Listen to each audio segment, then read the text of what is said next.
Welcome back. This is episode 6 of working on a SHAMSHIR. We have a hell of a lot of engraving and gold inlay to do on the guard. This episode is sponsored by Cove.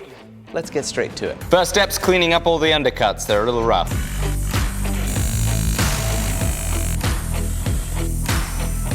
I'm now using a little pointy tool to do the undercuts in the tips of the V's.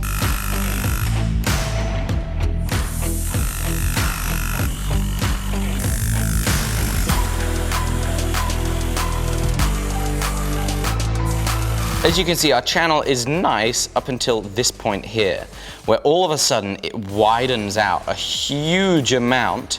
And what that means is when I fill this with gold, unless I grind way down below this big chamfer here, the gold is going to spread out and it's going to be really nasty looking. I've tried doing a heavier undercut to push up the material, but it's really not worked quite as well as I'd liked. So I'm going to see what else we can do to maybe move some of this steel from here out in the direction of the channel to fill some of this up. What's quite wild about working under a microscope is that even steel, steel, hard material, even steel all of a sudden starts to feel much more like Play-Doh when you're looking at it through a microscope. Because of course, you imagine us to just take a bit of steel and start scratching on it with a point like this. You would put scratches in it, but it's only until you're zoomed way in that you're like, wow, that steel's actually pretty soft. It's getting scratched pretty easily. It's getting moved around pretty easily because at a microscopic level, every time you scratch anything, you're displacing those physical atoms. So you see, I've been scraping away here with this steel point, and what that's done is it's had the effect of moving some material around. Now the border of our inlay curves around like this, which means that we can now recut the inlay once we do a little bit more, and we'll have a straight line and we'll lose that chamfer, and holy moly, it just worked. I can't believe it. I did not expect it to work that easily.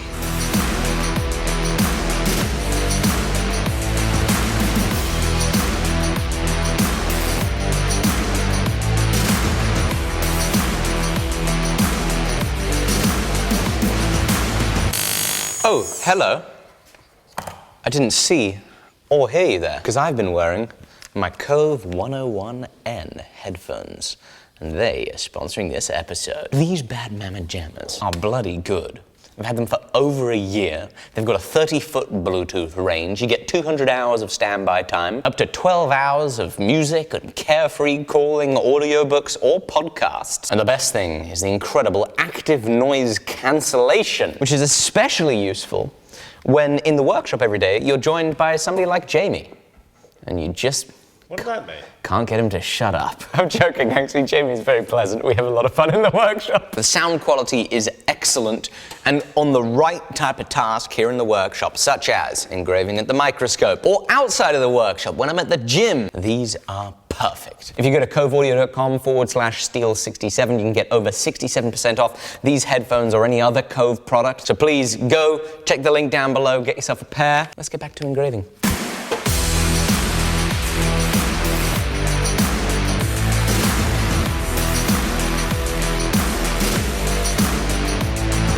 I feel fairly confident the burnishing has helped clean up the lines. It doesn't look like it now, but at least the borders are straighter. The next step in preparing these lines for the inlay is going to be pulling up some teeth. I've actually started on it over here. I'm just going to use a point. I'm going to come in at a very low angle, and we're going to stab the bottom of the channel in a whole bunch of different directions, make these little dragon scales on the bottom so that as we hammer the gold in, it all sinks under there and it locks it down.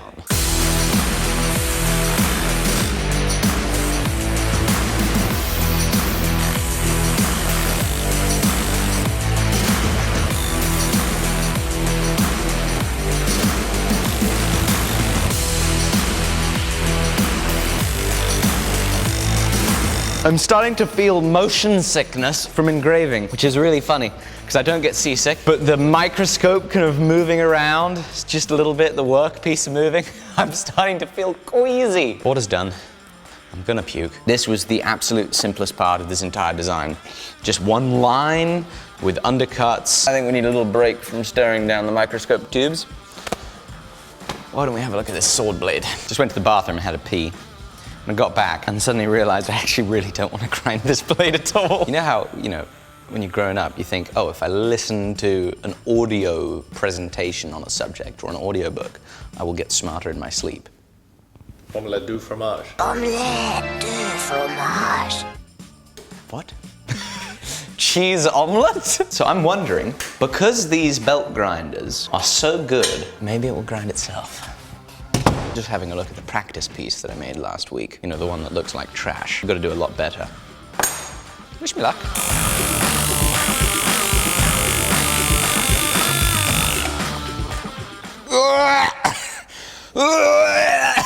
Oh God, it's awful! The difference in depth of line 1 and 2 is just hilarious.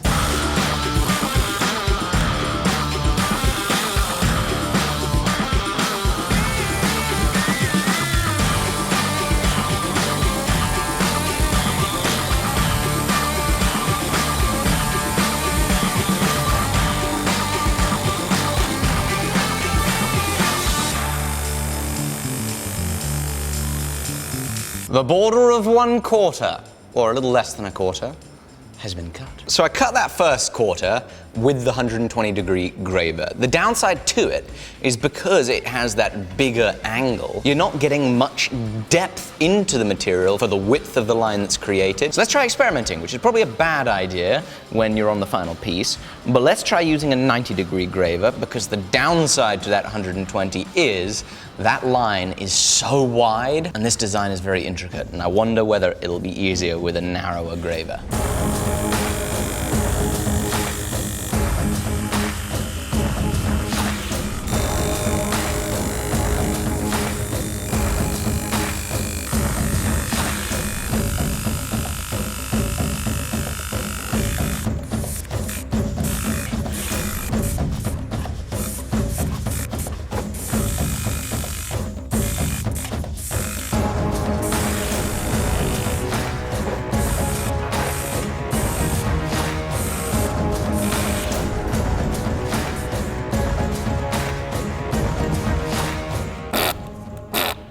This is difficult. But where we're at now is we have the border to our inlay cut. It's now time to remove the inner portion of our inlay and drop the level of it by about 0.2 to 0.3 to something or other millimeters. I'm planning to use 0.5 millimeter diameter wire. 0.5 millimeter is about 20 freedoms. If this tape was our wire, it wouldn't be very good if the channel was so deep that the wire didn't fill over the top, but it also wouldn't be very good if the channel was so shallow there wouldn't be much holding in the wire. So we want it to be just right.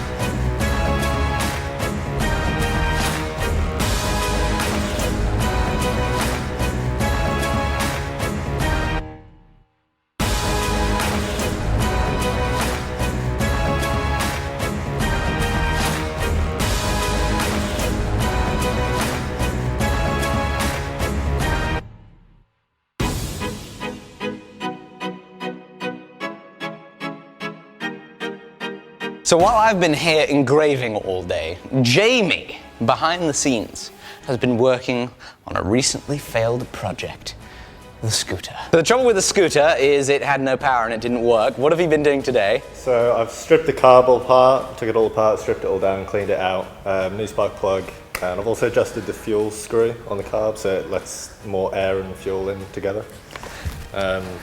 Now it runs a lot better. I present to you the first test runs on the newly upgraded scooter. It sounds better. Oh my goodness! Jeez! Ah!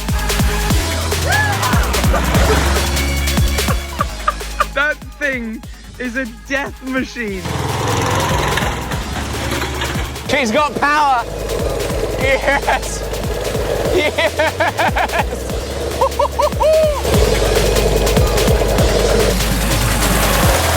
This is how we have to stop the engine now, but that at least means it idles. Cracking job, Jamie. Well done. Let us get back to engraving.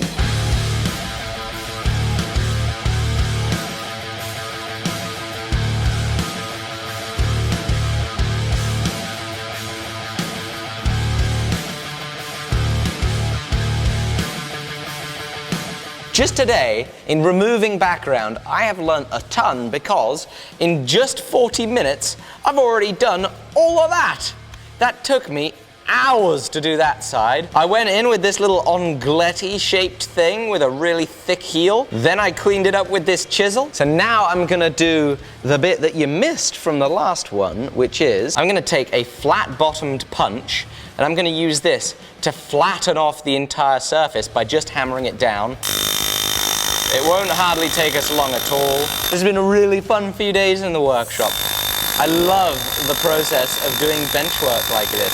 It's relaxing, it's very cathartic, it's almost meditative.